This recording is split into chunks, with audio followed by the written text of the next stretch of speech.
하나님께서 오늘 우리에게 주신 말씀은 에스겔 24장 1절에서 14절까지의 말씀입니다.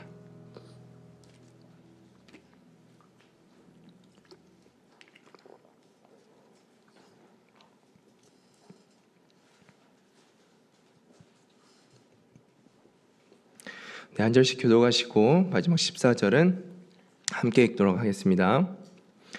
아홉째 해 열째 달 여째 날에 여호와의 말씀이 내게 임하여 이르시되 인자야 너는 날짜 곧 오늘의 이름을 기록하라. 바벨론 왕이 오늘 예루살렘에 가까이 왔느니라. 너는 이 반역하는 족속에게 비유를 베풀어 이르기를 주 여호와께서 이같이 말씀하시기를 가마 하나를 걸라. 건 후에 물을 붓고 양떼에서 한 마리를 골라 각을 뜨고 그 넓적다리와 어깨 고기의 모든 좋은 덩이를 그 가운데 모아 넣으며 고른 뼈를 가득히 담고 그 뼈를 위하여 가마 밑에 나무를 쌓아 넣고 잘 삶되 가마 속에 뼈가 무르도록 삶을 지어다. 그러므로 주 여호와께서 이같이 말씀하셨느니라. 피를 흘린 성읍 녹슨 가마 곧 그 속의 녹을 없이 아니한 가마여 화 있을진저 제비 뽑을 것도 없이 그 덩이를 하나하나 꺼낼지어다. 그 피가 그 가운데에 있으며 피를 땅에 쏟아 티끌이 덮이게 하지 않고 맨 바위 위에 두었도다. 내가 그 피를 맨 바위 위에 두고 덮이지 아니하게 함은 분노를 나타내어 보응하려 함이로다. 그러므로 주 여호와께서 이같이 말씀하셨느니라. 화 있을진저 피를 흘린 성읍이여 내가 또 나무 무더기를 크게 하리라. 나무를 많이 쌓고 풀을 피워 그 고기를 삶아 녹이고 국물을 졸이고 그 뼈를 태우고 가마가 빈 후에는 숯불 위에 놓아 뜨겁게 하며 그 가마에 놋을 달궈서 그 속에 더러운 것을 녹게 하며 녹이 소멸되게 하라. 이 성읍이 수고함으로 스스로 피곤하나 많은 녹이 그 속에 벗겨지지 아니하며 불에서도 없어지지 아니하는도다. 너의 더러운 음란이 그 하나이니라. 내가 너를 깨끗하게 하나 내가 깨끗하여지지 아니하니 내가 내게 향한 분노를 풀기 전에는 내 더러움이 다시 깨끗하여지지 아니하리라. 함께 읽습니다. 나 여호와가 말하였은즉 그 일이 이루어질지라. 내가 돌이키지도 아니하고 아끼지도 아니하며 뉘우치지도 아니하고 행하리니 그들이 내 모든 행위대로 너를 재판하리라. 주 여호와의 말씀이니라. 아멘.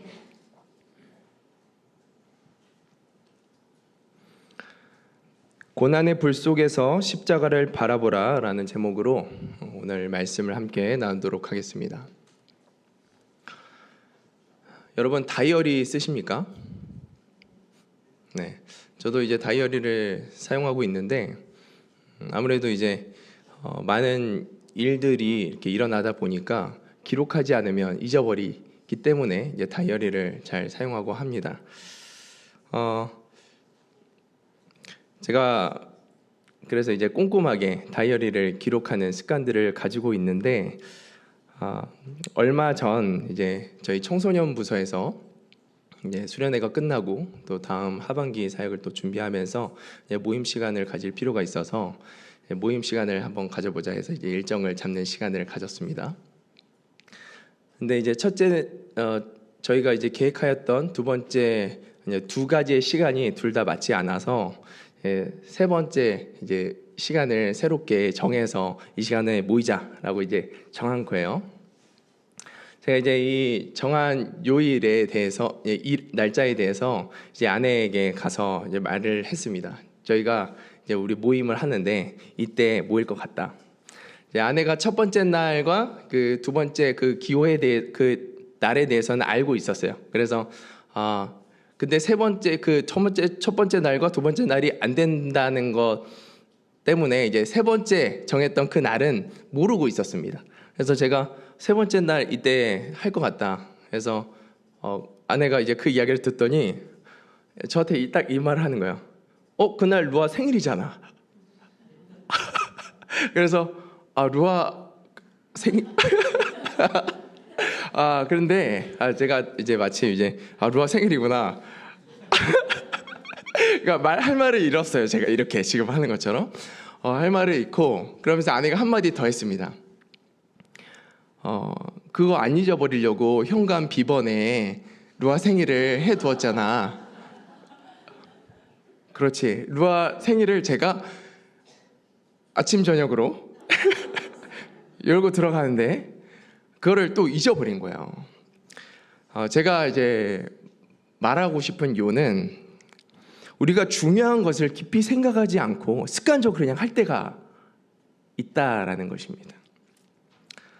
뭐 이제 아내랑 잘 이야기했고요. 이제 루아 생일 되기 이전에 이제 한번 이렇게 같은 좀 좋은 식사 시간을 갖자 이렇게 이야기를 했고, 네, 그 시간은 이제 가질 겁니다. 청소년부 선생님들이 여기 계셔서 네, 말씀을 드립니다.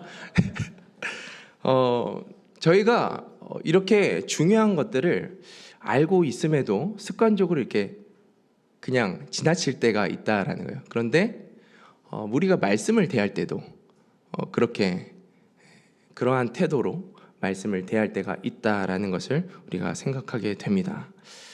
오늘 에스겔 24장 1절 2절 말씀을 보면 날짜가 기록되어져 있습니다. 아홉째 해 열째 달 열째 날에 여호와의 말씀이 내게 임하여 이르시되 인자에 너는 날짜 곧 오늘의 이름을 기록하라. 바벨론 왕이 오늘 예루살렘에 가까이 왔느니라. 마치 다이어리에 중요한 날짜를 기록하는 것처럼 제가 그 날짜를 잊어버리지 않기 위해서 비번으로 이렇게 설정을 해두었던 것처럼 하나님께서 이 날 너무 중요한 날이니까 에스겔아 기록해 두어라 라고 말씀하고 있으신 것입니다. 이 날이 어떠한 날인가? 오늘 말씀을 우리가 쭉 들으면서 하나님께서 이 말씀을 통해서 그냥 우리가 습관적으로 지나쳐 버릴 수 있는 이 말씀 안에서 하나님께서 기억하라, 이 말씀을 통해서 나의 말을 기억하라 말씀하시는 그 하나님의 음성이 더욱 우리 안에 선명하게 들려지기를 축복합니다. 네, 아홉째 해 열째 달 열째 날은 어떤 날인가? 예루살렘이 바벨론 느부갓네살 왕에 의해서 3차 침공으로 그 예루살렘이 포위된 날입니다. 그러니까 멸망이 일어나기 바로 직전의 날인 거예요. 우리가 성경을 찾아보면 이때가 주전 588년인데 2년 뒤에 주전 586년에 완전히 바벨론에 의해서 예루살렘이 회파되어집니다. 완전히 망하는 거예요. 그런데 이 망하는 그 시기, 이 심판이 느부갓네살 왕에 의해서 이 바벨론에 의해서 완전히 망하는 그 시기가 지금 예루살렘 가운데 도래했다라는 것을, 이 심판의 시기가 임하였다라는 것을 지금 기록하라고 에스겔에게 명령하고 있으신 내용입니다. 하나님께서는 왜 에스겔에게 바벨론이 침공한 이 날짜를 기록하라고 말씀하고 있는가? 중요하다라는 거야. 증거를 남기라는 거야. 왜 증거를 남기라 말씀하시는 것인가? 하나님께서는 이 바벨론에 의해서 침공당한 이 날을 통하여서 하나님은 무엇을 이스라엘 백성 가운데 나타내기를 원하시는가? 나는 죄에 대하여 심판하는 하나님이다. 그냥 너희가 습관처럼 지나가는 이 중요한 메시지를 잊어버리지 말라고 하나님께서 기록해두라 에스겔을 통하여서 지금 명령하신 거예요. 하나님의 백성들이 이 말씀을 지금 대하고 있는 우리들이 하나님은 죄에 대하여 반드시 심판하시는 하나님이다, 귀에 딱지가 생기도록 들었는데 습관처럼 그냥 흘려버릴 수 있는 이 말씀을 하나님께서는 오늘 이 말씀을 통하여 다시 한번 우리에게 말씀하십니다. 기억해라, 나는 반드시 죄에 대하여 심판하는 하나님이다.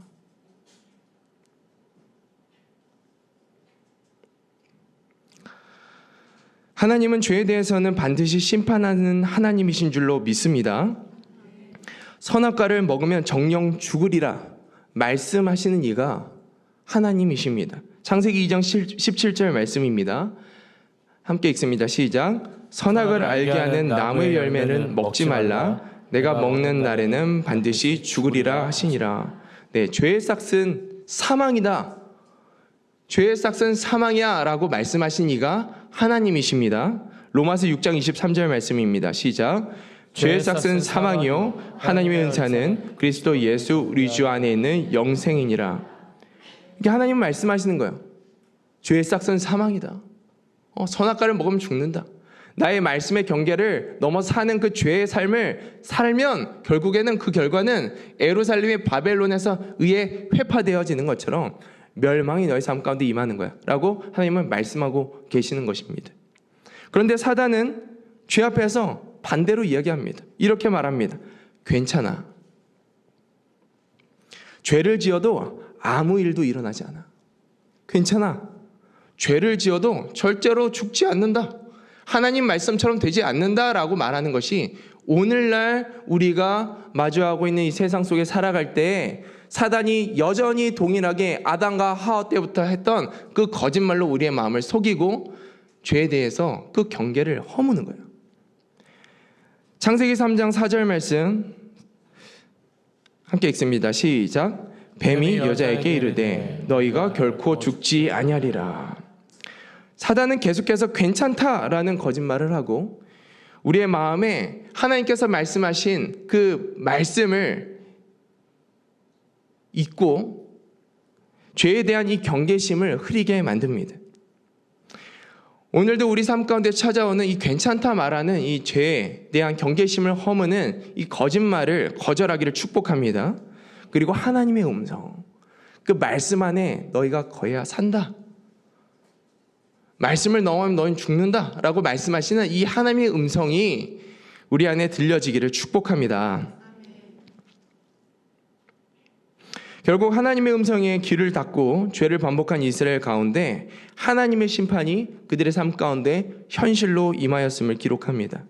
심판의 날은 우리가 예상하지 못한 순간에 도적과 같이 찾아옵니다. 괜찮을 거야, 괜찮을 거야. 괜찮을 거야, 괜찮을 거야. 이렇게 사단에 속아서 그렇게 차일피일 회개하는 것을 미루고 하는 그 순간에 어느 순간에 하나님의 심판의 날이 나의 삶을 덮칠 수 있다라는 것입니다. 제가 오늘 말씀을 묵상하면서 하나님께서 이 이스라엘 백성 가운데 보여주시는 이 심판의 날, 이 심판을 통해서 우리에게 보여주시고자 하는 심판은 무엇인가에 대해서 묵상을 해보았습니다. 두 가지를 묵상하게 되었습니다. 우리는 예루살렘에 임한 하나님의 심판을 통해서 심판의 두 가지 성격을 볼 수 있습니다. 첫 번째, 회개하지 않는 자에게 임하는 최종적 심판입니다. 회개하지 않는 자에게 임하는 최종적 심판. 두 번째는 회개하는 자에게 임하는 징계적 심판입니다. 최종적 심판과 징계적 심판, 이 두 가지를 우리는 예루살렘의 이 심판의 날을 통하여서 볼 수 있습니다. 먼저 첫 번째, 회개하지 않는 자에게 임하는 이 최종적 심판에 대해서 함께 나누겠습니다. 회개하지 않는 자에게 찾아오는 고난이 있습니다. 마치 이 바벨론에 의해서 예루살렘이 회파되어져만 하는 이 고통, 이 고난이 있다라는 것입니다. 근데 이 고난이 회개하지 않는 자에게는 어떻게 들리냐? 최종적 심판을 예고하시는 사이렌이라는 거예요. 하나님께서 그 죄로부터 돌이켜야 된다라고 말씀하시는 사이렌과 같이 들려야 된다라는 것입니다. 그러나 이 고난 중에도 끝까지 회개하지 않는 사람은 어떻게 합니까?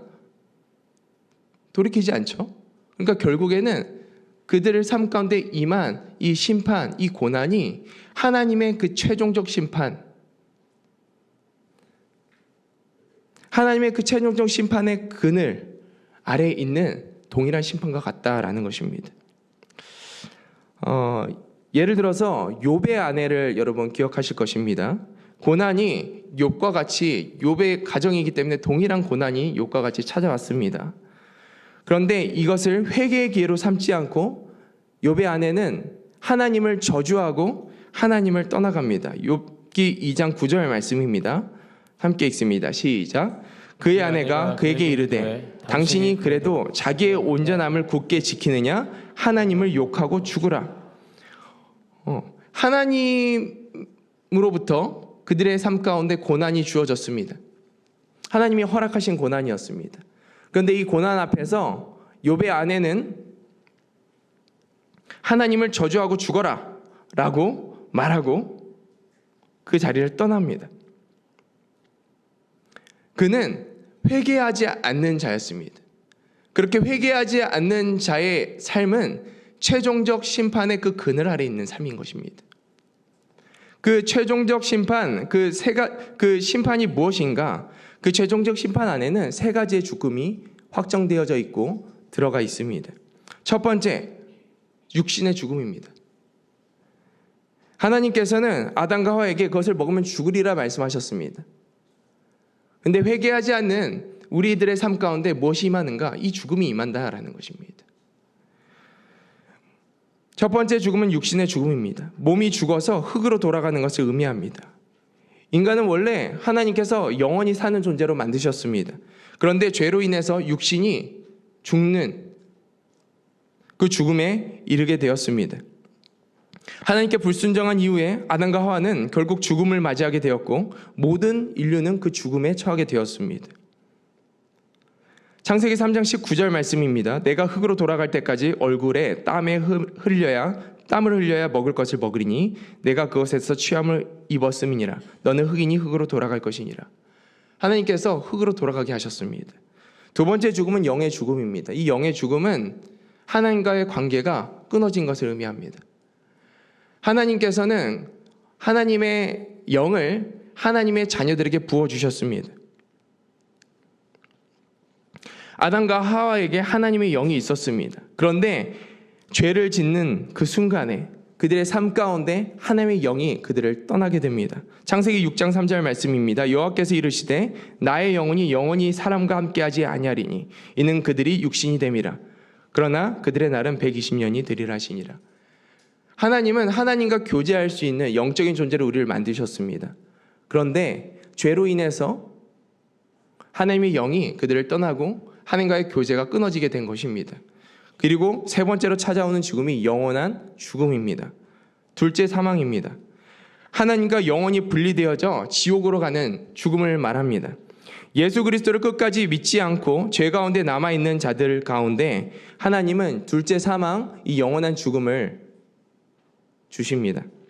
이는 육신의 죽음 이후에도 하나님과 영원히 분리되어 영원한 형벌을 받는 것을 의미합니다. 요한계시록 20장 14절에서 15절 말씀입니다. 사망과 음부도 불못에 던져지니 이것은 둘째 사망 곧 불못이라. 누구든지 생명책에 기록되지 못한 자는 불못에 던져지더라. 우리가 이 땅 가운데 살아있을지라도 우리가 지금 이렇게 살아갑니다. 그런데 이 삶 속에서 있을지라도 고난 중에서 끝까지 회개하지 않는 자는 이 최종적 심판의 그림자 가운데 살아가고 있는 자입니다. 지금 당장 내가 죽음 가운데 이르지 않더라도 결국에는 그 최종적인 심판 안에 이르게 되는 것이죠. 영원한 죽음 가운데 이르게 되는 것입니다. 에스겔 24장 13절 말씀입니다. 오늘 본문 구절 중에 한 부분인데 너의 더러운 것들 중에 음란이 그 하나이니라. 내가 너를 깨끗하게 하나 내가 깨끗하여 지지 아니하니. 하나님께서 끊임없이 회개를 요청하였습니다. 깨끗하게 하기 위한 그 회개를 요청하였었는데 하나님께서 그렇게 요청하였음에도 불구하고 그들이 깨끗해지지 않았습니다. 왜? 회개하지 않았으니까. 그들이 회개하지 않음으로 인하여서 깨끗하여지지 않았습니다. 내가 내게 향한 분노를 풀기 전에는 내 더러움이 다시 깨끗하여지지 아니하리라. 죄에 합당한 하나님의 진노가 회개하지 않는 자들 가운데 임할 것이다 라고 하나님은 말씀하고 있는 것입니다. 우리는 이렇게 오늘 이 본문을 통하여서 예루살렘 가운데 임한 심판의 첫 번째 성격이 회개하지 않는 자에게는 그 최종적 심판이 임하였구나. 그리고 지금 당장 그 바벨론의 침공에 의해서 죽지 않더라도 끝까지 회개하지 않는 자는 결국에는 그 최종적 심판에 이르게 되는구나 라는 것을 우리가 말씀을 통해서 배우게 됩니다. 두 번째, 우리가 심판을 통해서 깨닫게 되어지는 또 하나의 심판의 성격은 징계적 심판입니다. 회개하는 자에게 임하는 징계적 성격의 심판입니다. 회개하였다라는 것은 하나님의 자녀가 되었다라는 것을 의미합니다. 하나님이 자신의 백성을 치시는 이유, 이렇게 징계하시는 이 심판의 이유, 고난을 주시는 이유, 그것은 망하게 하려는 것이 아니라 하나님의 자녀로서 정금과 같이 세워지고 다시 하나님 앞에서 살아가는 백성이 되게 하려고 돌이키려고 하자는 그 목적으로 하나님께서 이 징계적 심판을 허락하신다라는 것입니다. 예루살렘이 무너진 것은 큰 고통이었습니다. 그런데 하나님께서 그들을 70년 뒤에 다시 회복시키실 그 계획을 하고 계셨습니다. 에레미야 29장 10절에서 11절까지의 말씀입니다. 우리 함께 읽습니다. 시작. 여호와께서 이와 같이 말씀하시니라. 바벨론에서 70년이 차면 내가 너희를 돌보고 나의 선한 말을 너에게 성취하여 너희를 이곳으로 돌아오게 하리라. 여호와의 말씀이니라. 너희를 향한 나의 생각을 내가 아나니 평안이요 재앙이 아니니라. 너희에게 미래와 희망을 주는 것이니라. 아멘. 네, 하나님께서는 택한 자, 나의 사랑하는 자, 나의 백성들을 위하여 징계적 심판을 허용하십니다. 왜? 그들의 삶 가운데 잃어버린 하나님의 나라, 그들의 삶 가운데 잃어버린 하나님의 통치, 하나님의 사랑을 다시 경험하는 그 삶을 회복시키시기 위해서 하나님은 징계적 심판을 우리 삶 가운데 허락하시는 것인 줄로 믿습니다. 하나님은 이 남은 자들을 통하여서, 선택받은 자들을 통하여서, 회개하는 자들을 통하여서 예루살렘을 다시 재건하실 것이라고 말씀하십니다. 왜요? 내 생각은 평안이고 재앙이 아니다. 미래와 희망을 주고자 하는 것이 나의 마음이다. 나의 백성을 향한 나의 마음이다. 이것이 하나님의 마음이기 때문입니다. 우리의 삶에 찾아오는 고난과 실패가 그저 하나님이 우리에게 고통을 주시고자 하는 심판이 아니라 우리를 사랑하심으로 깨끗하게 하시려는, 우리를 온전케 하시려는, 하나님의 영이 우리 안에 임하였으므로 그 영을 누리게 하시려는 하나님의 징계임을 기억하시기를 축복합니다. 그러면 우리는 하나님의 징계 앞에서 욥과 같은 반응으로 나아가야 합니다. 욥기 2장 10절 말씀, 아내와 다르게 이렇게 반응합니다. 그가 이르되 그대의 말이 한 어리석은 여자의 말과 같도다. 우리가 하나님께 복을 받았은즉 화도 받지 아니하겠느냐 하고 이 모든 일에 욥이 입술로 범죄하지 아니하니라. 아멘. 하나님은 재미로 화를 주시는 분이 아니십니다. 하나님은 우리에게 복을 주시는 분이시기도 하지만 화를 주실 때는 마땅히 우리 삶 가운데 무너져 있는 그 우상들, 우리 삶 가운데 무너져 있는 영역들이 하나님 앞에서 다시 한번 재건되어지고 회복되기를 원하시는 마음으로 우리 안에 그 화를 허락하시는 줄로 믿습니다. 이 징계적인 성격을 통하여서 우리가 우리 안에 다시 한번 생명을 누리고 살아가는 자로 거듭나기를 축복합니다. 앞서 말했던 것처럼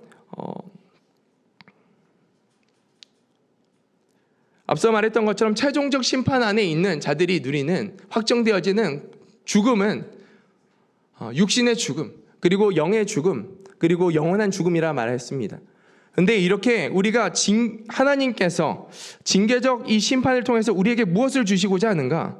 하나님은 우리에게 주신 이 생명을 누리기를 원하시는 것입니다.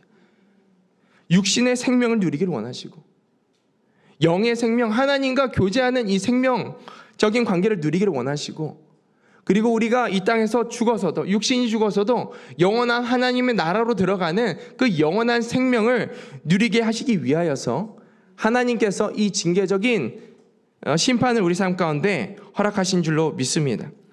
그래서 우리가 이 삶을 살아갈 때 욥기 42장 5절에서 6절 말씀, 이 욥기가 고백했던 욥이 고백했던 이 고백을 우리가 할 수 있게 되는 것이지요. 내가 주께 대하여 귀로 듣기만 하였사오나 이제는 눈으로 주를 배움나이다. 그러므로 내가 스스로 거두어드리고 티끌과 제 가운데서 회개하나이다. 당대의 선인이었던, 당대의 의인이었던, 하나님도 인정하였던 그 의인이었던 욥이 자신의 삶 속에서도 하나님 앞에 회개할 것이 있었다라고 고백하는 거예요. 내가 이전에는 하나님 귀로만 듣는 존재였는데 이제는 하나님을 눈으로 봅니다. 더 깊은 관계의 진전이 있었다라는 거예요. 하나님과 영적인 그 교제, 그 생명적인 관계 안에서 살아갈 수 있는 그 삶을 내가 하나님께서 주신 이 징계적 심판을 통하여서 내가 이제 누리게 되었습니다라고 고백하는 대목입니다. 이 은혜, 이러한 반응이 우리 삶 가운데 있기를 축복합니다. 다시 정리하면 예루살렘에 임한 심판은 두 가지 성격을 동시에 설명하고 있습니다. 하나님 심판에는 회개하지 않는 불신자에게 임하는 최종적 심판과 회개하는 성도에게 임하는 징계적 심판이 있다라는 것입니다. 그러면 우리가 나의 삶에 찾아온 이 고난에 어떻게 반응하는가에 따라서 나의 삶에 찾아온 이 심판이 어떠한 성격의 심판인지 분별할 수 있다라는 것입니다. 내가 만약에 욥의 아내와 같이 불평과 불만으로 반응하고 있다면 어쩌면 나는 최종적 심판 안에 머물러 있을 수 있습니다. 그런데 내가 욥과 같이 이것이 하나님께서 나를 정금과 같이 하시기 위해서, 순금과 같이 나오게 하시기 위해서, 하나님의 나라를 누리기 위해서 이것을 나에게 허락하셨구나 라는 것을 믿고 우리가 그것을 회개함으로 반응한다면 우리는 징계적 심판, 정말 하나님께서 나를 생명 가운데 거하게 하시는 그 은혜를 누린 자로 부르신 줄로 믿습니다. 그렇다면 하나님께서는 왜 우리에게 징계적 심판을 주시는가? 우리가 잘 아시는 것처럼 사랑하시기 때문입니다. 하나님의 자녀를 너무나도 사랑하시기 때문입니다. 히브리서 12장 6절에서 7절 말씀입니다. 우리 함께 읽도록 하겠습니다. 시작. 주께서 그 사랑하시는 자를 징계하시고 그가 받아들이시는 아들마다 채찍질하심이라 하였으니 너희가 참음은 징계를 받기 위함이라. 하나님이 아들과 같이 너희를 대우하시나니 어찌 아버지가 징계하지 않는 아들이 있으리요. 아멘. 하나님께서 우리 아버지 되시는데 어떻게 우리의 악함을 보시고 자녀의 악함을 보시고 하나님의 뜻을 벗어나 있는 우리의 삶을 보시고 가만히 있으시겠습니까? 하나님은 크고 작은 징계로 우리를 다스리십니다. 그리고 우리를 하나님의 그 말씀 안에 그 거룩한 삶 가운데 세워 가신 줄로 믿습니다. 제가 어렸을 때 초등학교 때 오락실을 종종 다녔습니다. 초등학교 1, 2학년 때쯤인 것 같은데 3학년 때까지 제가 이제 태권도 학원과 피아노 학원을 다니면서 이제 항상 이제 시장을 이렇게 지나가야 됐는데 그 시장을 지나갈 때 이제 오락실이 2개가 있었습니다. 그 오락실에 가면 제가 돈이 없어도 돈을 주는 형들이 있었습니다. 이제 그만큼 이제 자주 간 거죠. 형들이 저한테 100원, 200원 이렇게 주면서 게임을 하게끔 합니다. 제가 이제 오락실에서 오락하는 것들에 맞들려서 학원도 듣고 하니까 엄마한테 종종 혼났습니다. 어느 날은 부모님이 이렇게 이제 예배에 수요 예배였던 것 같아요. 수요 예배에 예배를 드리기 위해서 가시고 저는 그 예배를 드리지 않고 집에 있었던 걸로 기억합니다.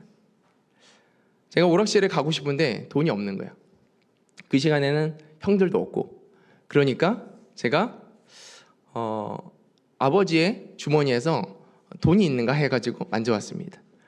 그런데 지폐는 제가 무서워서 못 만지겠는 거예요. 이건 걸릴 것 같은 거예요.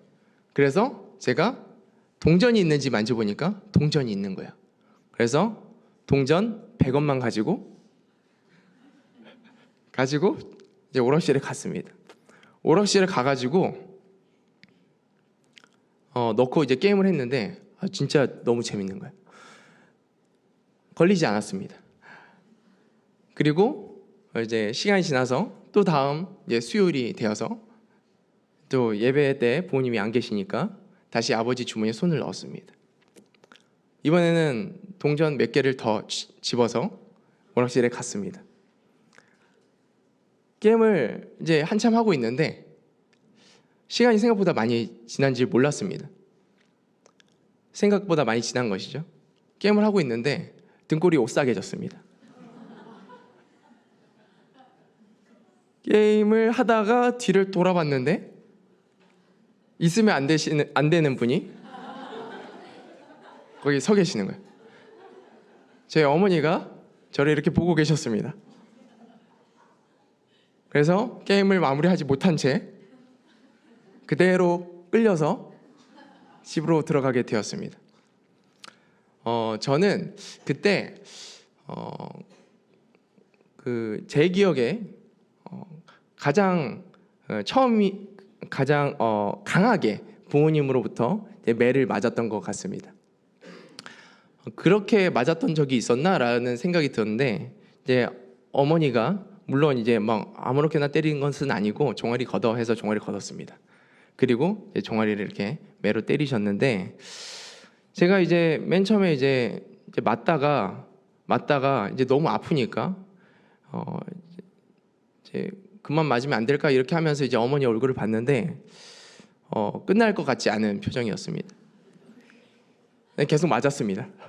계속 맞았고, 그런데 어머니가 이제 때리시면서 웃고 계시는 게 아니고 어머니는 울고 계셨습니다. 제가 이제 울면서 제 종아리를 때리시는 그 어머니의 얼굴을 보면서, 엄마가 지금 나를 미워서 아니면 이 시간을 뭔가 좋아서 이렇게 하시는 게 아니고 정말 나를 사랑하심으로 나를 때리고 있는 거구나 라는 마음이 강하게 들었습니다. 그래서 어머니가 다 때리시고 나서 근데 이제 저의 이제 부어오른 그 다리를 만지시면서 함께 우시면서 계시는 그 상황까지 이렇게 제가 있게 되면서 내가 다시는 부모님의 돈을 훔치지 않아야겠다라는 생각을 하게 되었습니다. 만약 그때 부모님께서 저의 죄를 보시고도 간과하시고 그냥 지나치셨다면, 그냥 지나가셨다면 제가 이 자리에서 여러분 앞에 설교를 하고 있을지 모르겠습니다. 하나님은 우리의 부모 되십니다. 참 아버지 되십니다. 부모 되신 우리의 아버지께서 우리를 징계하시는 것은 물론 우리의 삶이 아프고 힘들 때가 있지만 하나님이 우리를 사랑하심으로 그 일을 행하신 줄로 믿습니다. 우리가 이 마음을 잊어버리면 안 됩니다. 우리가 하나님의 사랑하는 마음을 깨달을 때 거기에서 우리가 돌이킴이 시작되어지는 것입니다. 돌이켜야겠다. 우리가 하나님의 자녀라면 이해되지 않는 고난 앞에서 욥과 같이 하나님 앞에서 회개함으로 정금과 같이 변화되어지는 은혜가 있기를 축복합니다. 그렇다면 하나님은 우리의 삶에 이 심판을 통해서 어떠한 일을 행하시는가, 이 네 가지를 보게 하십니다. 심판을 통해서 우리에게 네 가지를 보게 하십니다. 첫 번째, 하나님은 심판을 통해서 나의 안전지대를 보게 하십니다. 하나님은 하나님이 아닌 내가 다른 것을 의지했던 그 우상, 그 안전지대를 보게 하신다라는 것입니다. 에스겔 24장 3절에서 4절 5절 말씀입니다. 우리 한번 읽겠습니다. 시작. 너는 이 반역하는 족속에게 베풀어 이르기를 주 여호와께서 이같이 말씀하시기를 가마 하나를 건 후에 물을 붓고 양떼에서 한 마리를 골라 각을 뜨고 그 넓적다리와 어깨 고기의 모든 좋은 덩이를 그 가운데에 모아 넣으며 고른 뼈를 가득히 담고 그 뼈를 위하여 가마 밑에 나무를 쌓아 넣고 잘 삶되 가마 속에 뼈가 무르도록 삶을지어다. 아멘. 하나님께서는 이 예루살렘을 가마로 비유하십니다. 가마는 음식을 삶는 도구죠. 그런데 여기에서는 심판의 도구가 됩니다. 특별히 하나님께서는 먼저 좋은 고기와 좋은 뼈를 가마 안에 넣고 삶으라고 말씀하십니다. 이 좋은 뼈와 좋은 고기는 지도자들과 권세자들을 의미합니다. 하나님께서 지도자들과 권세자들에 대한 심판을 먼저 이야기하고 계신다라는 것입니다. 왜 하나님은 이 지도자들과 권세자들에 대한 심판을 먼저 언급하고 계시는가? 그들을 의지하고 있었기 때문입니다. 이스라엘 백성들이 이 지도자들을 방패 삼아서 하나님의 말씀을 거역하고 지도자들을 따라 살았기 때문입니다. 그들이 의지하였던 방패 삼았던 그 안전지대 지도자들을 먼저 하나님은 치십니다. 죄를 지으면서도 우리에게는 제사장이 있다, 성전이 있다, 그러니 안전하다, 안전지대라고 생각했던 지도자들을 먼저 끊는 가만 속에 삶으시는 것입니다. 하나님은 나의 삶에 섞인 죄의 불순물을 제거하시기 위해서, 하나님보다 사랑하고 의지하는 그 우상들을 깨뜨리시기 위해서 내가 의지하는 그 안전지대가 무엇인지 이 심판을 통해서 보여주십니다. 내가 고난 중에 하나님이 아닌 다른 것을 의지하고 있구나라는 것을 보여주신다라는 것입니다. 그리고 그것을 완전히 무너뜨리십니다. 여러분의 삶 가운데도 분명히 내가 의지했던 그 안전지대가, 내가 의지했던 것이 고난 중에 무너지는 것들을 경험했을 것입니다. 여러분, 무엇이 여러분 삶 가운데 안전지대가 되십니까? 돈입니까? 명예입니까? 건강입니까? 가정입니까? 하나님은 질투하시는 하나님이십니다. 내가 삶에 의지했던, 하나님보다 더 사랑했던 그런 내 삶에 내가 의지한 안전지대가 지금 무너지고 있다면 하나님은 뭐라고 말씀하시는 것인가? 회개하라고 말씀하는 것입니다. 그 심판, 그 고난의 자리에서 이제 회개해라. 안전지대가 무너지고 있다면 회개해라. 하나님께서 말씀하시는 경고요, 사인인 줄로 믿습니다. 두 번째, 하나님은 심판을 통해서 감추어진 죄를 모두 드러내십니다. 에스겔 2장 24장 6절에서 8절까지 말씀입니다. 우리 함께 읽습니다. 시작. 그러므로 주 여호와께서 이같이 말씀하셨느니라. 피를 흘린 성읍 녹슨 가마 곧 그 속에 녹을 없이 하지 아니한 가마여, 화 있을진저 제비 뽑을 것도 없이 그 덩이를 하나하나 꺼낼지어다. 그 피가 그 가운데 있음이여 피를 땅에 쏟아 티끌이 덮이지 않게 하고 맨 바위 위에 두었도다. 내가 그 피를 맨 바위 위에 두고 덮이지 아니하게 함은 분노를 나타내어 보응하려 함이로다. 네, 하나님께서 예루살렘을 그냥 가마라고 부르지 않으시고 녹슨 가마라 부르십니다. 유대 율법에 따르면, 이제 고대 율법을 따르면 이 피는 반드시 흙으로 덮어야 했습니다. 그런데 하나님께서 오늘 말씀하시는 것은 예루살렘이 흘린 피, 이 피를 바위 위에 드러내셨다라는 것입니다. 하나님 앞에서 죄가 감춰지지 않고 반드시 드러나게 하실 것이다 라는 말씀입니다. 하나님은 죄를 은폐하시는 분이 아니십니다. 하나님은 그 죄를 드러내시고 다루시는 분이신 줄로 믿습니다. 하나님께서 우리가 이 땅에 살아가면서 죄를 지었을 때 우리 안에 고난을 주시고 그 고난을 통해서 나의 죄가 깨달아지게 하는 것, 이것은 너무나 큰 은혜입니다.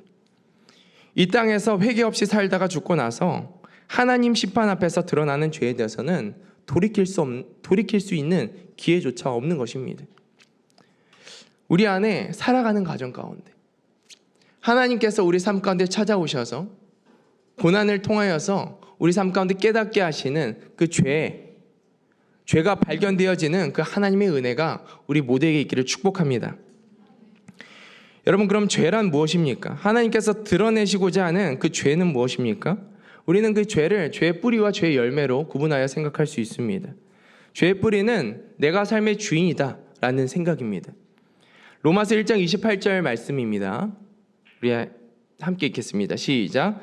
또한 그들이 마음에 하나님 두기를 싫어하며 하나님이 그들을 상실한 마음대로 내버려 두사 합당한 어떤 일을 하게 하셨으니, 죄인들은 삶의 주인의 그 자리에 하나님을 두기를 싫어합니다. 그 마음의 그 주인의 자리에 하나님 두기를 싫어합니다. 창조하신 그 하나님을 내 삶의 주인이라는 것을 인정하기를 싫어합니다. 이러한 죄의 뿌리는 죄의 열매를 당연하게 맺게 됩니다. 거짓말, 도둑질, 음행, 살인 등 하나님을 떠나 자신의 뜻대로 하는 그 모든 행동이 죄의 뿌리로부터 나오는 죄의 열매입니다. 세상이 보기에는 아무리 선한 일을 한다고 해도 우리가 하나님 말씀, 하나님 뜻의 그 경계를 넘어서는 그 모든 일들이 하나님 보시기에는 죄의 열매인 것이고 죄인 것입니다. 우리의 삶에도 감추어진 죄의 모습들이 있습니다. 남들은 모른다고 생각하는데 하나님은 그 죄를 이미 알고 계십니다. 그리고 하나님은 징계를 통하여서 우리 안에 숨겨진 그 모든 죄들을 드러내기를 원하십니다. 깨닫게 하시길 원하십니다. 그리고 자백하기를 원하십니다. 요한일서 1장 9절 말씀입니다. 만일 우리가 우리 죄를 자백하면 그는 미쁘시고 의로사 우리 죄를 사하시며 우리를 모든 불의에서 깨끗하게 하실 것이요. 하나님은 자백하기를 원하십니다. 우리의 삶에 숨겨져 있는 모든 죄악들을 들추시고 그것들을 자백하게끔 하십니다. 왜? 그것들을 깨끗하게 하시길 위함입니다. 하나님께서는 그것을 깨끗하게 하시고 자유케 하시기를 원하시는 것이 하나님의 마음이고 그 아버지의 마음입니다. 우리가 죄 가운데 머물러 있을 때, 우리가 아무리 하나님의 자녀라 할지라도 우리가 죄 가운데 머물러 있을 때 사단이 우리 삶 가운데 찾아와 둥지를 틉니다. 사단이 우리 삶 가운데 들어와 우리 삶 가운데 더 큰 죄를 유혹하고 죄악 가운데 무너지게 합니다. 무기력하게 하고 생명 없는 삶을 살게 만듭니다. 그러므로 하나님께서 그런 삶을 끊어내고 하나님의 자녀로서 하나님의 백성으로서 그 생명을 누리게 하기 위해서 그 죄를 다 걷어내기를 원하십니다. 하나님 앞에서 죄가 드러나고 깨끗하게 되어지는 은혜가 있기를 축복합니다.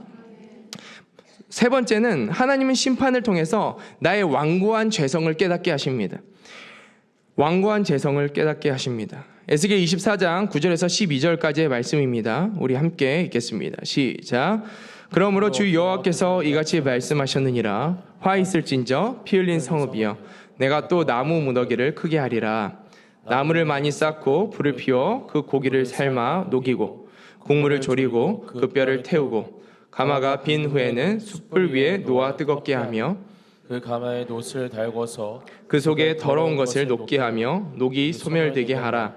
이 성읍이 수고함으로 스스로 피곤하나 많은 녹이 그 속에서 벗겨지지 아니하며 불에서도 없어지지 아니한도다.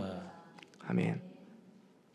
하나님께서는 오늘 말씀을 보니까 더 불을 크게 만드시는 것을 보게 됩니다. 이제 가마 속에 있는 고기만 삶는 것이 아니라 가마 자체를 숯불 위에 올려서 달구시는 것을 보게 됩니다. 그들이 의지했던 지도자들 뿐만 아니라 성 자체가 심판을 받는다라는 의미입니다. 이스라엘 백성 그 전체가 심판받는 그 상황 가운데 놓여지게 되었습니다. 여기서 녹은 우리가 보통 녹이라고 하는 것은 금속의 불순물이죠. 그런데 여기서 상징하는 이 녹의 의미는 죄성을 의미합니다. 도덕적, 영적인 이 더러움, 이 죄성을 의미합니다. 문제는 아무리 불로 달구어도 심판과 고난이 그들의 삶 가운데 찾아와서 아무리 불로 달구어도 그 녹이 벗겨지지 않는다라는 사실입니다. 이는 인간의 죄성, 그 안에 있는 이 죄성이 얼마나 견고한지, 얼마나 완고한지를 보여줍니다. 우리가 크고 작은 회개 속에서, 크고 작은 그 고난 속에서 하나님 앞에 진실한 회개로 나아갑니다. 그리고 다시 삶으로 돌아갑니다. 그런데 우리가 이런 삶 속에서 한 가지를 깨닫게 됩니다. 하나님이 주시는 이 사랑의 징계 앞에서 회개했지만 나의 힘으로는 도무지 사라지지 않는 이 죄성을 우리는 마주하게 됩니다. 강력한 죄성, 다시 하나님의 뜻을 벗어나게 하는 이 강력한 죄성이 내 안에 있구나. 로마서 7장 24절에서 25절, 사도 바울도 동일한 고민 속에서 이런 고백을 합니다. 함께 읽겠습니다. 시작. 오호라 나는 공고한 사람이로다. 이 사망의 몸에서 누가 나를 건져내랴. 우리 주 예수 그리스도로 말미암아 하나님께 감사하리로다. 그런즉 내 자신이 마음으로는 하나님의 법을, 육신으로는 죄의 법을 섬기노라. 아멘. 사도 바울도 회심 이후에 강력한 이 죄성 앞에서 좌절을 경험합니다. 그런데 25절에 뭐라고 합니까? 바울은 탄식에 머물지 않고 예수 그리스도의 은혜로 말미암은 이 해방과 감사를 주님 앞에 올려드립니다. 그래서 우리는 이 심판과 회개와 우리 안에 여전히 남아있는 그 죄성 가운데 결국에는 다시 어디로 가게 되냐면 십자가를 바라보게 되는 것입니다. 다시 십자가를 바라보게 됩니다. 에스겔 24장 13절 14절 말씀입니다. 우리 함께 읽습니다. 시작. 너의 더러운 것들 중에 음란이 그 하나이니라. 내가 너를 깨끗하게 하나 내가 깨끗하여 지지 아니하니 내가 내게 향한 분노를 풀기 전에는 내 더러움이 다시 깨끗하여 지지 아니하리라.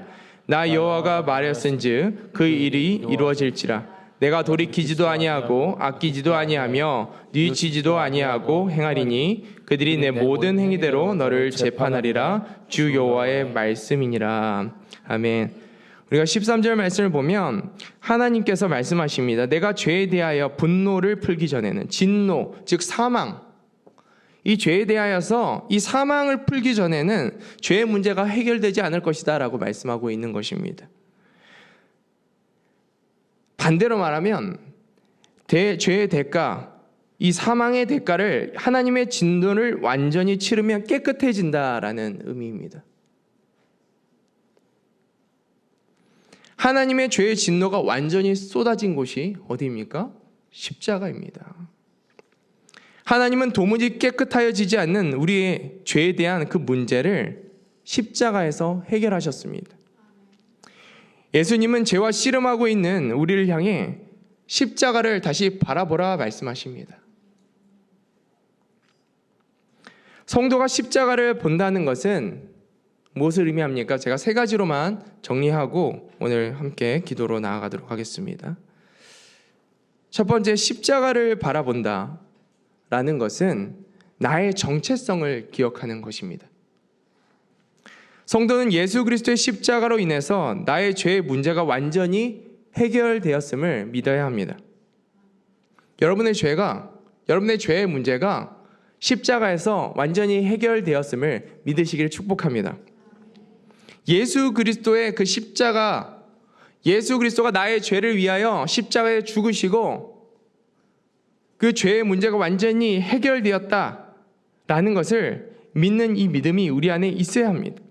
예수 그리스도의 보혈로 이제는 우리가 완전히 일부분만 깨끗함을 얻은 자가 아니라 완전히 깨끗함을 입은 의인이 되었음을 믿으시기를 축복합니다.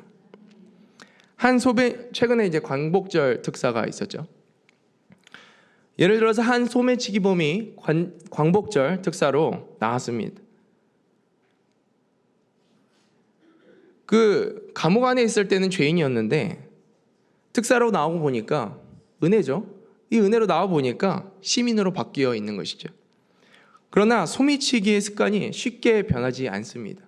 나와도 소매치기 하고 싶은 욕구가 그 소매치기 안에는 있는 거예요.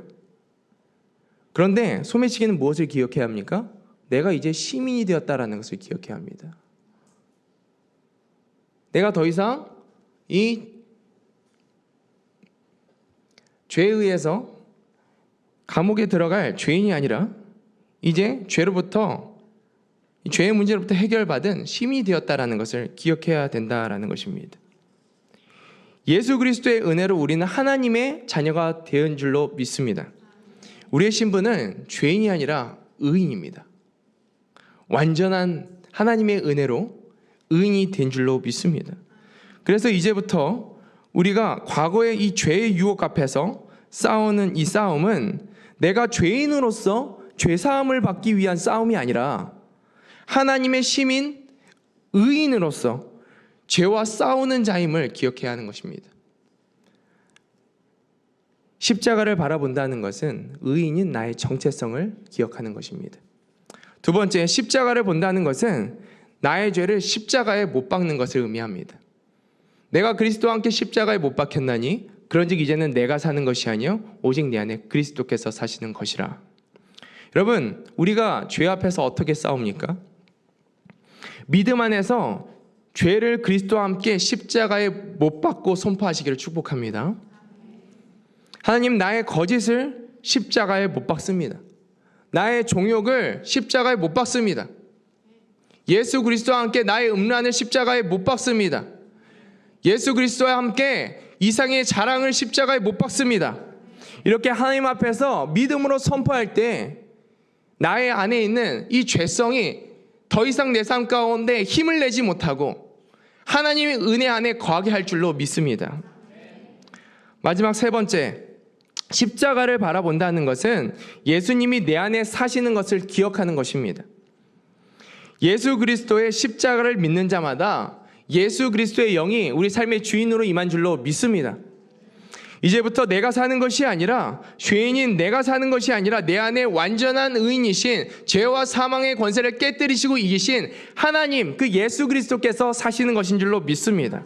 그 예수님께서 우리 안에 사시는 것을 우리는 기억해야 합니다. 그 하나님을 기억하며 하나님께서 나의 삶을 다스려 달라고 선포하는 것입니다. 내 안에 살아계신 예수님, 나의 삶을 다스려 주시옵소서.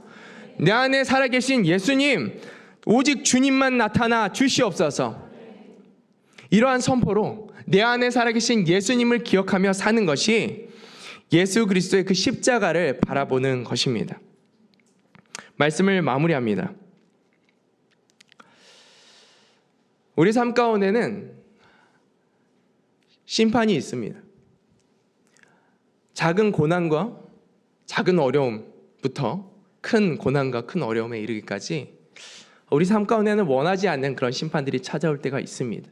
그런데 이 모든 심판은, 하나님의 사랑하는 자에게 주시는 이 심판은 우리를 새롭게 하시고 순금같이 세우시고자 하는 징계적 심판, 사랑의 심판인 줄로 믿습니다.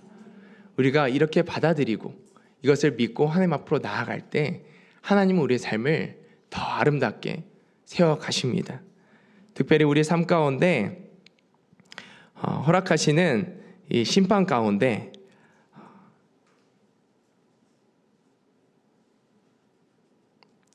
십자가를 바라보는 우리의 삶이 되기를 축복합니다.